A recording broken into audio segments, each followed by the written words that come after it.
A record number of bills, over 8,000, have been filed in Texas's 88th legislative session, meaning there's a lot going on at the Capitol.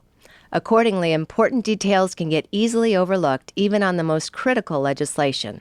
That's why we've asked legislators to come to TPPF to discuss their bills so you know what's making its way through the Capitol. This is the layout.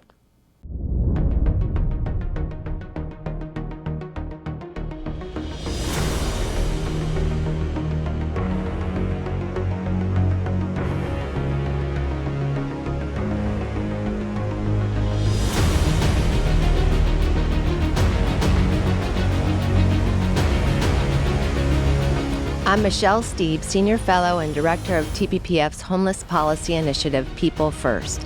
Today we're discussing SB 1803 and 1804 with Senator Drew Springer. Senator Springer, welcome to the layout. Michele, it's great to be here with you. Thank you.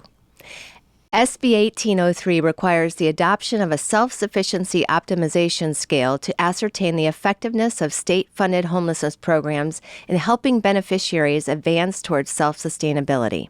Tell us what sparked the need for this legislation. Well, being sort of a simple country boy, I'd say, we need to audit what we're doing and make sure it's really serving those that it's intended to.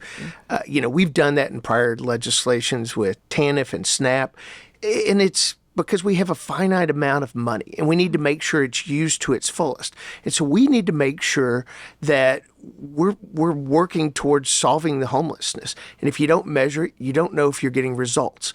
And so, that's really the critical important thing to be able to do here. Mm-hmm. And looking at those key variables. And as you heard last night in the debate and the layout, even Democrat Senator Royce West talked about he loved the idea that we were looking at mental health and those that are affected with mental health in homelessness because we don't know what level that is. Mm-hmm. Thank you. SB 1804 standardizes the definition of homelessness in Texas. What sparked the need for that legislation? It's because we're not counting everybody, which is just the amazing part of it to think, okay, we're counting this group of people, but we're really leaving out children and families out of the count of homelessness.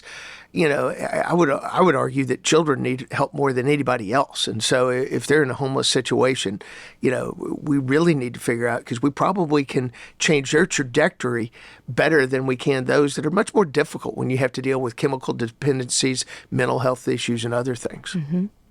How do you feel about the prospects of SB 1803 and 1804? I think that the committee, we heard the one bill last night.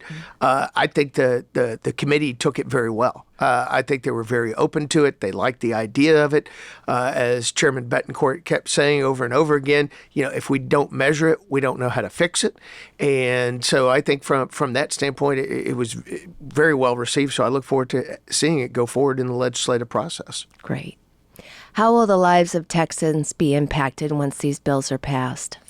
I think, we make sure we know what we need to address. We know the level of the problem that we're trying to address, and we know who all it affects. And so, again, by changing that definition, today we really don't have a good idea of how many children and families. In fact, in the layout yesterday, we had a constable from Travis County that came, and Senator Betancourt assumed that there's 5,000 homeless in Austin.